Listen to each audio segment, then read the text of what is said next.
আজ সকালে আমি আর মা চলে গেছিলাম মায়াপুর ইস্কনে। সকাল থেকে বেশ অনেকটা সময় মন্দিরে কাটানোর পর চলে গেছিলাম লাঞ্চ করতে। লাঞ্চের জন্য গেছিলাম গোবিন্দাসে। গোবিন্দাস হলো ইস্কনে one of the best places for eating. Outside sitting এরিয়াটা হলো ব্রেকফাস্ট অ্যান্ড স্ন্যাক্সের জন্য, আর ইনসাইডটা হলো লাঞ্চের জন্য বা ডিনারের জন্য।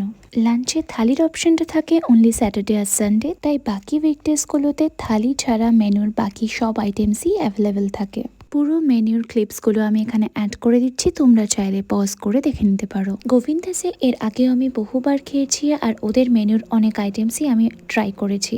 আজকে ফার্স্টেই নিয়েছিলাম একটা লিকার চা আর একটা কফি। চা আর কফি শেষ হতে না হতেই আমাদের সমস্ত খাবারগুলো চলে এসেছিল। প্রাইস ওয়াইজ খাবারের কোয়ালিটি অ্যান্ড কোয়ান্টিটি দুটোই কিন্তু দারুণ।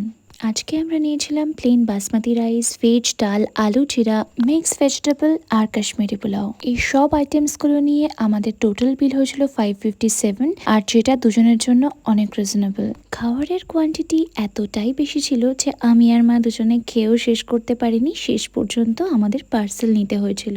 ইস্কনের অনেক জায়গাতে আমি কুপন কেটে প্রসাদ খেয়েছি আর প্রত্যেকটা জায়গার খাওয়ারই অতুলনীয়। তার মধ্যে গোবিন্দাস হলো আমার পার্সোনাল ফেভারিট। নিরামিষ খাবারের স্বাদও যে এত সুন্দর হয় তা একমাত্র ইস্কনের খাবার খেলেই বোঝা যায়।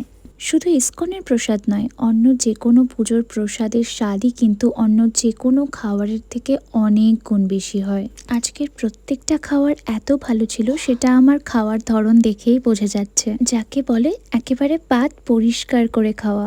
সবশেষে নিয়েছিলাম একটু আইসক্রিম আর ফ্লেভারটা ছিল আমেরিকান নাটস। আজকের জন্য এইটুকুই, দেখা হচ্ছে পরের ভিডিওতে।